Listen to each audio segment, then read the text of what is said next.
nous sommes un forum de jeunes Congolais conscients. Vous êtes de tel parti politique ou de tel autre parti politique, ça ne nous intéresse pas. Ce qui nous intéresse, c'est que vous êtes un jeune Congolais. Très chers internautes de Béni TV officiel, nous vous saluons. Nous vous souhaitons le bienvenu dans votre émission préférée, La Causerie. La Causerie, pourquoi? Parce que nous voulons parler des questions politiques qui font la une dans notre pays, la République démocratique du Congo. Comme vous pouvez déjà le constater, je reçois pour vous un monsieur bien, en la personne de Guigui Kankolongo, analyste politique, RD congolais, à qui je vais dire bonjour. Bonjour monsieur Béni. Comment allez-vous? Moi je vais bien, le plaisir est pour moi de participer à votre émission. Ok, la santé ça va? Ça va, ça va. Malgré la pandémie, Dieu nous a fait grâce. Très bien. Sans plus tarder, nous allons aborder les sujets du jour, mais bien avant cela, nous vous encourageons de vous abonner à votre chaîne en tapant Béni TV officiel sur YouTube. Donc vous tapez Béni avec T à la fin, B-E-N-I-T TV officiel sur YouTube. Vous vous abonnez. Pour les anglophones, you press subscribe. Pour les francophones, vous appuyez sur abonner, s'abonner plutôt. Après, vous cliquez la cloche de notification afin que vous puissiez être notifié quand nous mettons quelque chose de nouveau. Une question fait la une dans notre pays, les consultations. Le chef de l'État a clôturé les séries de consultations qu'il a entamées. Monsieur Guigui, est-ce que vous pensez vraiment qu'il était nécessaire que le chef de l'État, Félix Antoine Tshisekedi, fasse ces consultations? Je pense que oui.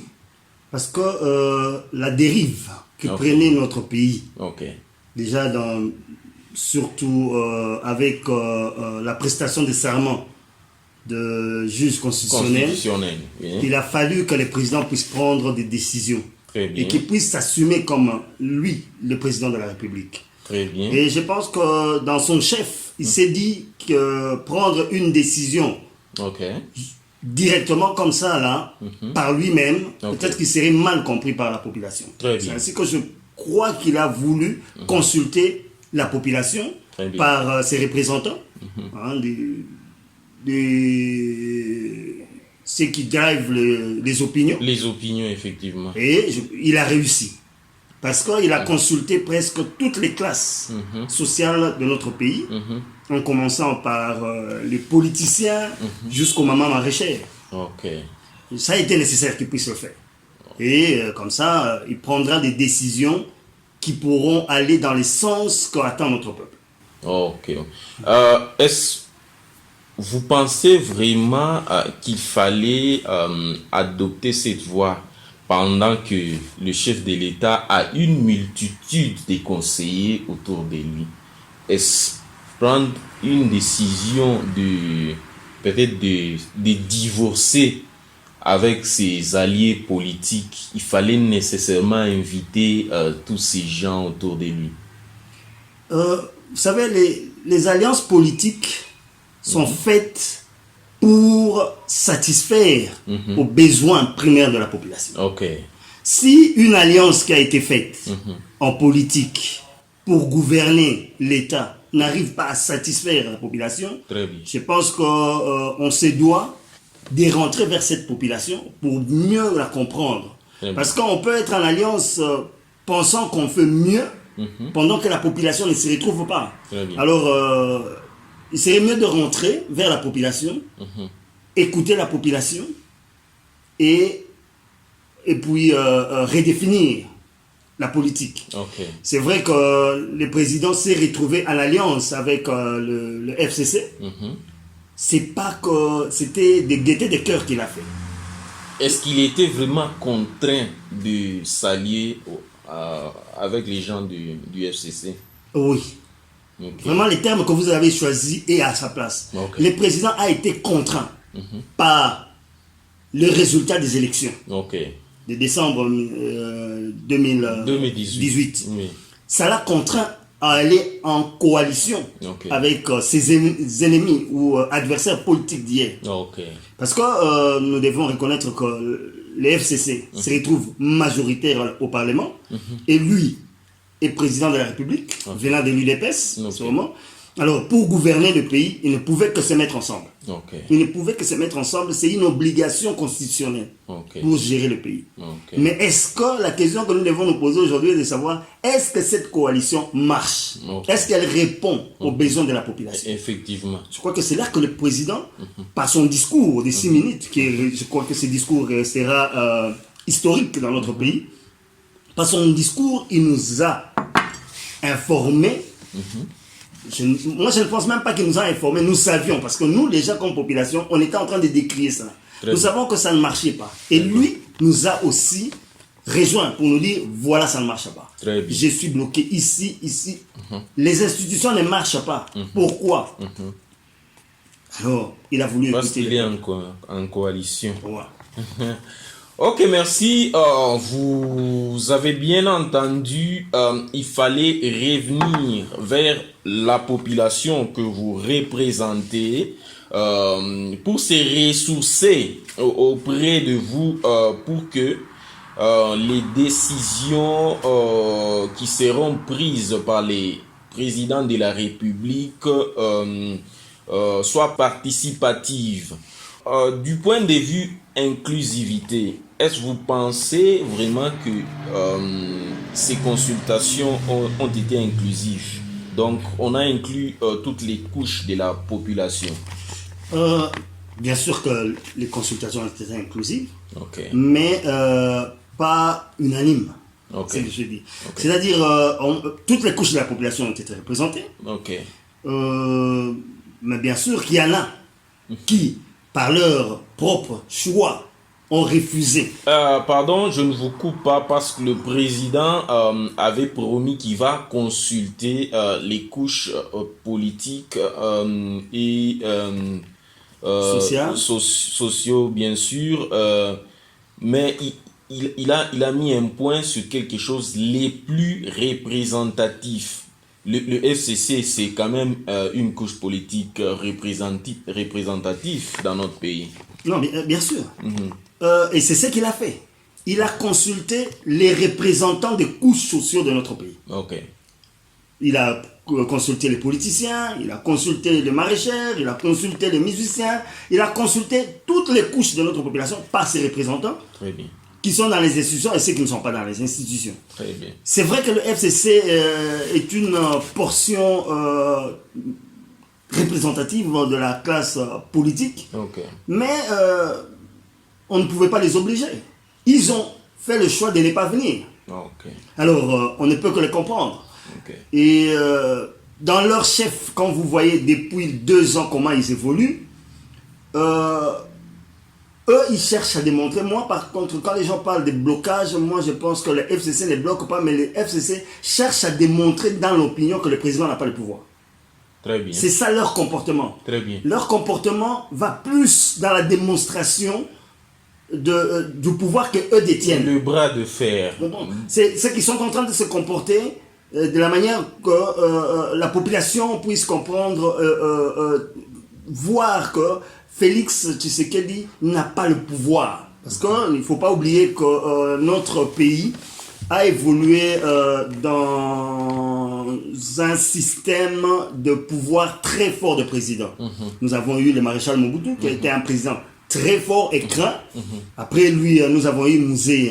Vous savez que ce qu'il nous a amené, c'était presque une dictature où c'était sa voix qui était la loi, ses paroles étaient la loi. Et puis nous avons eu Joseph Kabila, avec qui nous avons évolué pendant 18 ans, qui aussi a évolué dans le même secteur, où il était dictateur aussi, craint par ses collaborateurs. Mais voilà qu'un président démocrate arrive. Même dans l'imaginaire du Congolais moyen, on ne peut pas comprendre qu'un président soit contredit publiquement, un président qui rencontre de résistance vis-à-vis venant de ses collaborateurs. Dans l'imaginaire congolais, cela ne passe pas. Mais en fait, on n'arrive pas à comprendre que nous avons quitté une étape de la dictature en allant vers la démocratie. C'est-à-dire, le président n'est pas un roi. Mais il y a M. Bochab Évariste, le professeur éminent, qui vous contredit.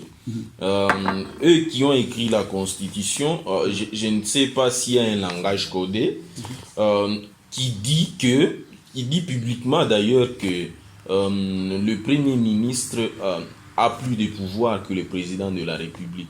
Ben justement, je dirais que même il ne contredit pas.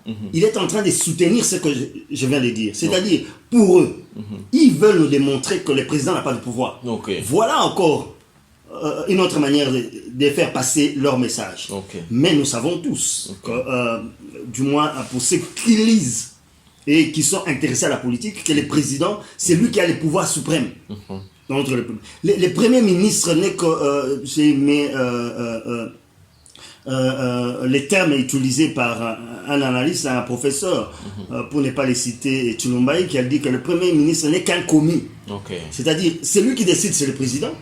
Le premier ministre n'est que commis. Le premier ministre défend les actions du président de la République. Voilà. Et le président de la République est irresponsable de ses actes. Très bien. Le Parlement ne peut pas l'attaquer. Il pose des actes, mais celui qui répond de ces actes, c'est le Premier ministre. C'est les membres du gouvernement qui répondent des actes du président. Mais c'est-à-dire que le président a le plein pouvoir. Parce que c'est lui qui nomme le Premier ministre et qui nomme les ministres. Il peut même les démettre. Le révoquer. Voilà. Donc, mais la position de Bochab confirme ce que je venais de tenir à Kingakati. C'est ça leur comportement. Mais le blocage, tout ce qu'on dit là, ne vise qu'un seul objectif, c'est mépriser le pouvoir du président. Ok, très bien. Nous vivons ici en Afrique du Sud, vous voyez, par exemple, quelqu'un qui quitte avec un diplôme de l'université au Congo, et il vient et se présente ici comme étant un universitaire. Vous ne pensez pas que ces gens-ci ont raison de refuser ce genre de diplômes si on a des professeurs comme Évariste Bochab qui se permet de mentir à l'opinion pour son appartenance politique? Moi, je pense que faire les liens de cette manière-là, c'est un peu biaisé cette analyse. Pardon. Nous voyons bien sûr que c'est partout au monde, les gens ne se comportent pas de la sorte. Mais chez nous, ce qui caractérise nos hommes politiques, c'est que même une éminence de la trempe de Bochab, quand il est en présence de combattants, des militants de son parti, il peut se rabaisser à ce niveau-là, oublier sa séance. Moi, je suis fier de certaines personnes. Je prendrai l'exemple du professeur Vundwaou. Le professeur Vundwaou s'est retrouvé une fois, du temps du maréchal Mobutu, dans la même situation. Le professeur Vundwaou était directeur de cabinet du maréchal. Et le maréchal était dans une situation de fin mandat. Le professeur Vundwaou est passé sur une RTNC avec les journalistes, si je ne m'abuse, ça devait être Kobe Kimpele, qui lui posera la question de savoir, le président est déjà fin mandat. Et il continue, pendant que la Constitution disait qu'à la fin de son mandat, il dépose. Mais nous nous sommes retrouvés, comme on s'était retrouvé avec Kabila en 2016, où il n'y avait pas encore eu des élections, et que lui continuait. Il continue. Et c'était le débat en ces temps-là.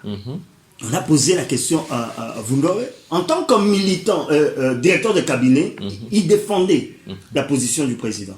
Mais les journalistes lui a juste contourné pour lui poser la question, mais là comme professeur. Il a dit, cette question, je la pose au professeur. La situation actuelle du président, comment les professeurs Vundao expliquent. Vundao dit, je vous réponds maintenant comme professeur. Comme professeur, il a dit la science. Très bien. Ouais. Mais le malheur avec Bochab, c'est que Bochab était devant les étudiants. Ses discours, il a tenu devant les étudiants de Colosie. Oui. C'est malheureux qu'un professeur devant ses étudiants puisse dire, excusez-moi les termes, des bêtises. Parce que c'est lui qui est censé former ces jeunes gens. Très bien. Et s'il raconte des choses comme ça, qu'est-ce que ces étudiants pourront aussi, à leur tour, donner aux autres et transmettre? Oui. Vous avez bien entendu, chers internautes, c'est bien fort regrettable que nous ayons des professeurs de la tranche de Bochab, lui qui connaît bien la vérité, que entre le président de la République et le Premier ministre, c'est lui qui a beaucoup plus de pouvoir, c'est le président de la République. Juste à cause de son appartenance politique, il veut influencer l'opinion dans des mensonges, ce qui est regrettable pour mon pays. Un autre point, on revient en consultation, Monsieur Guigui Kankolongo, si vous étiez invité par le président de la République, que pourrait constituer votre mémo? Personnellement, si j'avais eu la chance d'être invité par le président de la République, je leur ai dit d'arrêter et de couper avec cette alliance, avec le FCC, pour que le pays soit géré. Très bien. Géré dans l'intérêt de la population. Très bien. Vous savez, aujourd'hui, notre pays est plus géré dans l'intérêt des politiciens. Ils ne voient pas la situation de la population. La situation de la population. Je crois que le président de la République, nous voyons que c'est un monsieur qui a une volonté de faire pour changer le pays et la situation de notre peuple. Très bien. Mais il se retrouve dans une situation de blocage, qui lui est imposée par cette coalition. Très bien. Alors aujourd'hui, en tant que président de la République, lui-même a dit que c'est prérogative constitutionnelle qui le met, qu'il a choisi comme garant de la nation et du bien-être de notre population. Il doit saisir ça et prendre des décisions. Bien sûr que ça ne sera pas des décisions faciles, mais il doit les prendre pour que notre pays puisse changer. Et il doit se séparer. Très bien. Nous avons tous constaté un balai diplomatique auprès du président de la République, tout comme auprès de l'autorité morale du FCC. Mais chose étonnante, nous avons pu constater la présence d'un ministre en fonction auprès de son autorité morale. Est-ce, à part la fonction du ministre de la décentralisation, est-ce que M. Azarias Roubero a une autre fonction auprès de son autorité morale qui est peut-être, il est peut-être protocole auprès de son autorité morale? Quel est votre point de vue, M. Guigui? À ce niveau, je voudrais que le FCC, c'est une organisation, je peux dire, mafieuse. Vous voyez, ces gens se sont organisés pour contrôler le pays. Comme un bien privé. Donc la présence de Roubero à côté de Joseph Kabila ne s'explique que dans ces cas-là, dans ces sens-là. C'est-à-dire, c'est une organisation où les membres considèrent le Congo comme étant un bien privé. Et c'est eux qui doivent gérer ces pays. Alors, ils font toutes les manœuvres possibles pour que ils gardent cette position Très bien. privilégiée. C'est ainsi que vous voyez ces balais diplomatiques qui sont menés même par le ministre du gouvernement. Que cela ne nous surprenne pas. Vous avez vu même lors de la prestation de serment des juges constitutionnels que les membres du gouvernement ne se sont pas présentés. Pendant que la décision d'organiser cette cérémonie était prise en conseil des ministres, où tous ces ministres étaient présents. C'est-à-dire que c'était une décision du conseil des ministres. Mais quand ils sont sortis, les dirigeants du FCC leur ont dit ne participez pas. En nombre d'États qui sont, ils se sont réduits au niveau d'accepter les dictats des dirigeants de leur plateforme politique. Donc la présence de Roubaix-Roy à côté de Kabila dans ces balais diplomatiques n'est que normal. Ils sont en train de défendre leur camp. Parce que là, je vous dis vrai, ils ont déjà compris. Ils sont en train de perdre. N'oubliez pas, nous ne devons pas oublier qu'avant les élections, il y a eu une réunion du FCC où l'ancien président du Parlement, comment il s'appelle encore, Obon Minakou, disait aux membres que nous devons tout faire pour gagner ces élections. Très bien. Imaginez-vous que si Chadari perd, quel sera notre sort? Imaginons-nous les conséquences. Oui, donc ils connaissent que s'ils perdent les manettes du pouvoir, les conséquences seront fâcheuses de leur côté. Parce que ces gens-là ont pillé notre pays. Vous n'avez qu'à voir les tollés qui sont en train de faire monter dans la population concernant les enquêtes de l'inspection générale de finances. Parce qu'ils sont les plus concernés. C'est ainsi qu'on voit. Donc tout ça s'explique dans ces plans-là, de protéger leur famille. Une attention particulière, pourquoi seulement Azarias Roubaix? Or que du point de vue organisationnel du FCC, la personne qui est plus proche de Joseph Kabila, si je ne m'abuse, serait Némi Mouilagne, par exemple. Mais pourquoi le choix particulier de Azarias Roubaix, une personne que tout le monde ne doute pas, que toute personne au Congo connaît, qui tire ses origines au Rwanda, tout comme le président honoraire Joseph Kabila, il a une nationalité douteuse. Est-ce que vous pouvez nous faire comprendre le choix particulier d'Azarias Roubaix au lieu de Némi Mouilagne? Non, mais moi, je vous dirais que moi, quand j'analyse ça, j'arrive à la conclusion selon laquelle n'oubliez pas que le FCC est le produit de l'ancien truc de Kabila père qui l'avait amené au pouvoir, c'est quoi? L'AFDEL, oui. C'est-à-dire, FCC, c'est l'œuvre du AFDEL. L'œuvre du AFDEL, oui. Donc c'est juste une transmutation du AFDEL en FCC. Oui. Et Azarias Roubaix est un pilier du FCC. Et de l'AFDEL. C'est eux qui sont venus avec Kabila père. Donc Azarias Roubaix n'est pas n'importe qui au FCC. Bien qu'il peut être effacé, mais c'est eux qui contrôlent ces mouvements. Parce que c'est leur pouvoir. Ils l'ont amené depuis AFDL jusqu'ici. L'AFDL s'est transformé dans beaucoup de regroupements. On a eu les RCD, on a eu les CNDP, on a eu tous. Mais tous, vous verrez que quand vous suivez la chaîne, c'est les anciens de AFDL. Et voilà qui viennent se retrouver au FCC. Donc ce n'est que normal. Les autres, les ennemis et tout ça, ils ne sont venus qu'après. Ils ne connaissent pas les liens qu'il y a entre Kabila et les Arias et consorts. Très bien.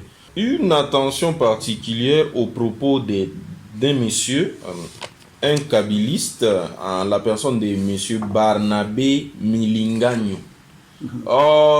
S'il vous plaît, est-ce qu'on ne confond pas entre liberté d'expression et libertinage quand on entend à la télévision que si le président de la République décide de la séparation de la coalition à Koliamboum, comment est-ce que vous pesez ce mot-là à Koliamboum? Il va tuer le président de la République ou quoi? Dites-nous un peu. Vous savez, moi, je suis de l'école UDPS. Très bien. C'est-à-dire, nous sommes battus pour la démocratie. Très bien. La liberté d'expression. Très bien. Et la liberté individuelle. Très bien. Nous nous sommes battus pour ça. Très bien. Je comprends ces gesticulations de membres du FCC. Très bien. C'est comme on dit chez nous, quand un serpent a déjà une tête coupée, il va se balancer dans tous les sens. Juste pour faire peur, mais il est déjà mort. Il est déjà mort. Donc, c'est-à-dire, tout ça, ce sont des provocations. Ils veulent assez que le président puisse réagir comme eux réagissaient. Qu'on l'arrête ou qu'on les mette en prison pour qu'ils crient à la dictature. Mais bien sûr qu'il est recherché par la justice. Voilà. Chez nous, nous disons, le président n'a pas à réagir à ça.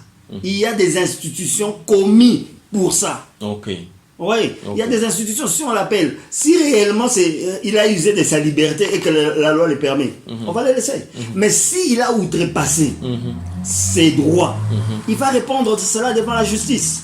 Donc ce n'est que des gesticulations. Tout ce que vous voyez aujourd'hui avec les FCC, ils sont en train de gesticuler pour provoquer. Très bien. Mais bon, c'est déjà leur fin. Ok. Et ils le savent. Si nous partons un peu plus en profondeur, hein, nous entendons quelque part, tout à la fin là, il dit que peuple congolais, nous devons prier pour que Kabila ne se fâche pas. Ou soit nous devons prier pour que Félix Tshisekedi atténue un peu ses décisions. Est-ce que si Kabila se fâchait, qu'est-ce qu'il va faire? Dites-nous un peu, expliquez-nous en tant qu'analyste politique. Kabila était un président de la République, il a fait ses 2 mandats, il est parti, il a quand même gardé la majorité au Parlement.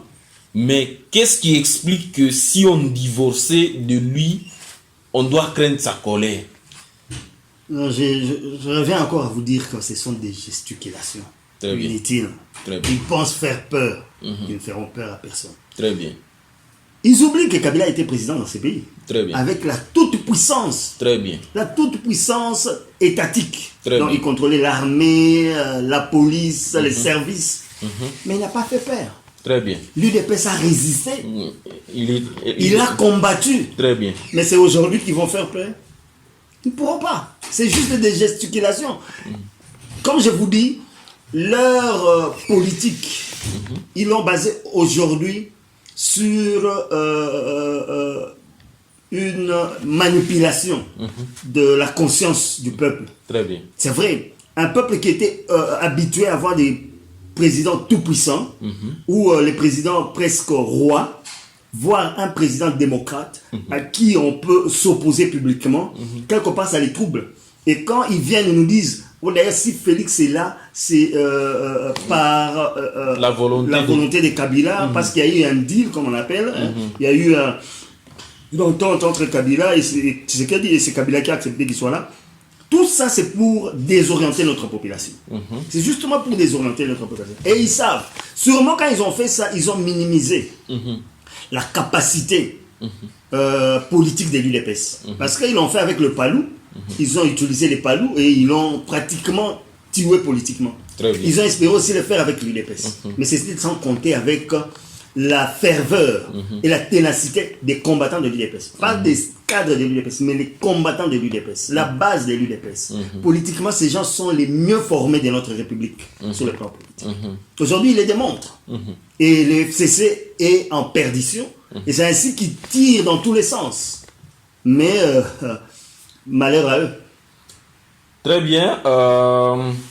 Fidèles internautes de Béni TV, nous avons bien entendu le FCC, selon monsieur Guigui Kankolongo, c'est un serpent qui n'a plus de tête. Tout ce qu'ils font là, ce sont des gesticulations pour faire peur. Mais en réalité, ils ne font pas peur, selon lui. Nous avons vu, nous avons tous remarqué Le secrétaire général de l'UDPS, en la personne de M. Augustin Kabouya, allait remettre les clés d'une voiture, d'une Jeep toute neuve à M. Mwanda Semi.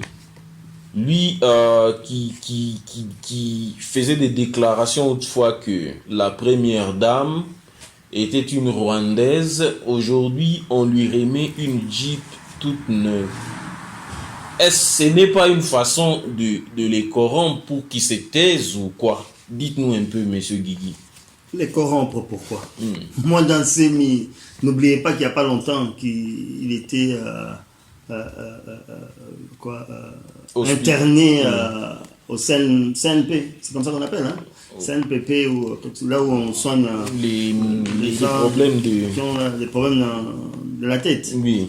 Et c'est encore le président qui l'a fait sortir de là pour les réinstaller dans son palais. Oui. Donc, le président, c'est un homme humainement, il vit avec les Congolais. C'est pour la première fois qu'au Congo, qu'on se dise en vrai, nous avons un président qui a vécu parmi les Congolais. Très bien. Qui a vécu avec nous, qui a vécu comme nous. Très bien. Donc, ce n'est pas un monsieur qui a été parachuté. Non, c'est un monsieur avec qui nous avons vécu, qui connaît nos réalités, qui connaît nos peines et nos moments de bonheur. Il a connu tout ça. Et il vit avec nous, il connaît notre fibre. Ce n'est que de cette façon qu'on peut expliquer ce qu'il est en train de faire. Moi, Nassemi, c'est quand même un leader. Très bien. C'est quand même un leader, c'est quelqu'un qui a servi notre pays à sa manière. Très bien. On ne peut que les mettre à l'aise. Très bien. C'est pas une corruption et je ne vois pas l'UDPS ou le président de la République s'élancer dans la corruption. Non, ça non. C'est que nous avons combattu contre ça. Nous avons combattu pour que le pays change dans le meilleur pour son peuple. Et on ne pourra pas retomber dans ces histoires. Le président Tshisekedi au pouvoir depuis 2 ans, sa base était en train de lui crier toutes les fois qu'il a commis une erreur en s'en liant avec le FCC. Selon vous, analyste politique, vous montrez déjà vos appartenances à l'UDPS. Dites-nous un peu où est-ce que le président a fauché pendant ces 2 ans de mandature. Oh, c'est 2 ans d'exercice, pas de mandature. Ceux qui disent que... Moi, j'ai toujours dit, les gens qui disent que Tshisekedi a commis l'erreur de s'allier au FCC, ces gens-là ignorent la réalité constitutionnelle de notre pays. Ok. Et le président l'avait dit. C'est-à-dire, il y a, je crois, avant qu'il ne soit président, il y a, je crois, peut-être aujourd'hui 10 ans ou 8 ans, dans une émission Fauteuil Blanc avec Jean-Marie Kassamba. Très bien. On lui posera la question de savoir est-ce qu'il peut s'imaginer un jour gérer ensemble avec le PPRD. Il nous dira si la Constitution, si les élections, la volonté du peuple exprimée au travers des élections l'oblige, on sera obligé de travailler ensemble. Nous sommes dans cette situation. C'est le cas de figure que nous sommes en train de vivre. C'est-à-dire, il n'est pas sorti de chez lui, dans son salon, il laisse sa femme et ses enfants pour dire je vais m'allier avec Kabila, de gaieté de cœur. Non, il s'est retrouvé, lui en tant que président, en face de lui, il y a un parlement qui est majoritairement kabiliste. Mais qu'est-ce qu'il fait pour gérer le pays? C'est la Constitution qui le met en face. Que dit la Constitution? La politique du gouvernement est définie en comment les termes qu'on emploie, c'est pas consultation, non. Consultation, non. En fait, en collaboration avec le président de la République. En collaboration ou en concertation. En concertation, voilà. Ils les font ensemble. Avec... non, c'est pas la concertation, mais c'est... parce que la concertation, vous écoutez. Non, vous donnez aussi votre point de vue. Donc, ils se mettent ensemble pour définir la politique du gouvernement. C'est une obligation constitutionnelle. C'est une obligation constitutionnelle, donc il n'a pas fait ça de gaieté de cœur pour dire non, je vais mettre avec Kabila pour réger le pouvoir. Non, c'est la Constitution qui l'a obligé. Donc là, il n'y a pas d'erreur. Mais il s'est fait que, au cours de ces cheminements, il se rend compte que les partenaires avec qui nous sommes en coalition ne travaillent que pour leur intérêt. Très bien. Alors, lui, en tant que garant de la nation, lui qui a été le seul qui a été voté au suffrage universel par notre peuple dans tout ce coin de la République, c'est à lui que revient la responsabilité du bien-être de notre peuple. Il ne peut que s'arrêter pour dire non, mais ça ne va pas. Et que si ces gens n'écoutent pas, qu'est-ce que j'ai fait? Je rentre vers le peuple pour lui dire voilà dans quelle situation nous nous retrouvons. Qu'est-ce que nous pouvons faire? C'est ça. Il n'y a pas de faute ou d'erreur de sa part. Très bien. C'est une réalité auquel il a été confronté. Ok. Fidèles internautes, nous sommes en train de chuter avec cette tranche. Nous aimons quand vous réagissez, quand nous mettons quelque chose sur votre chaîne. Nous vous disons que M. Guigui Kankolongo que vous voyez aujourd'hui, vous allez... vous deviez avoir l'habitude de le voir à partir de maintenant sur Béni TV officiel.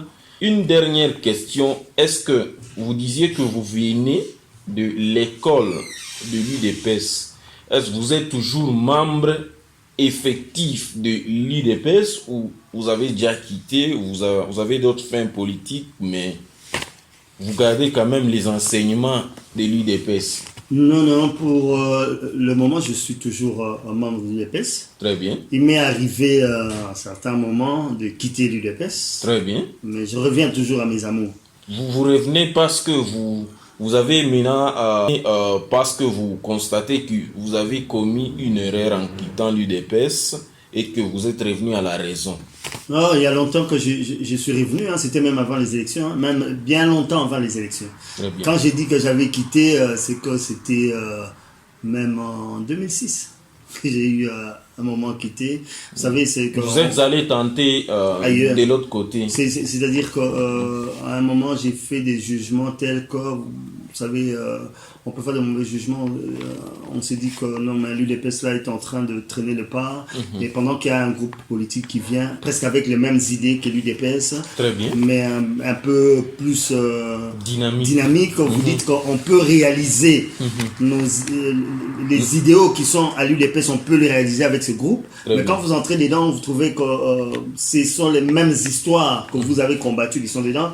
Et nous revenons à nos amours parce que, pour vous dire vrai, j'ai côtoyé beaucoup de groupes, pas seulement politiques, même socioculturels et tout ça. J'ai compris qu'à l'UDPS, il y a un niveau de démocratie et des libertés assez élevées dans notre pays que vous ne trouvez pas ailleurs. Très bien. Où des contradictions sont acceptées. Très bien. Vous voyez, ailleurs, c'est la parole unique.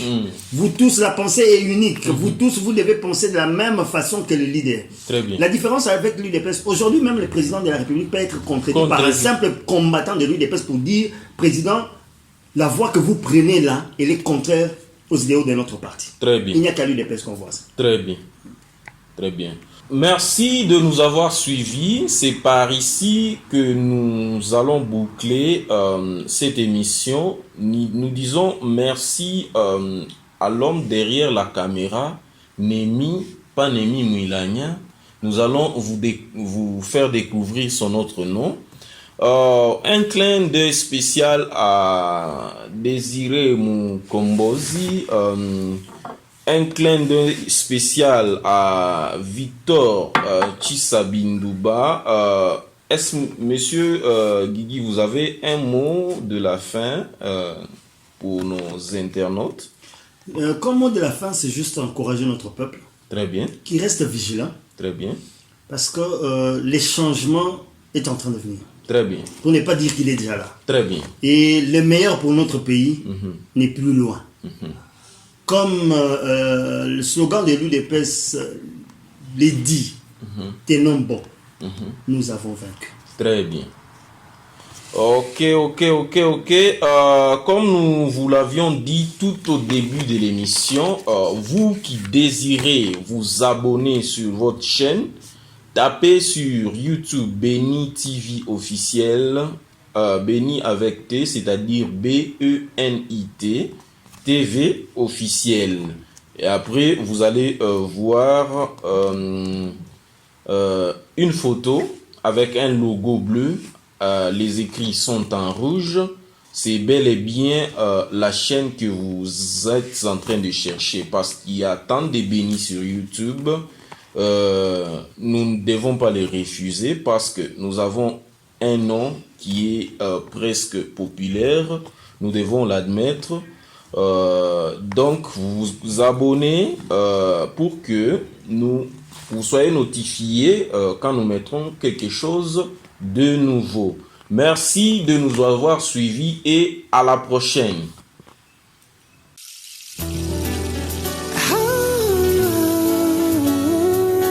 Nous sommes un forum de jeunes Congolais conscients. Vous êtes de tel parti politique ou de tel autre parti politique, ça ne nous intéresse pas. Ce qui nous intéresse, c'est que vous êtes un jeune Congolais.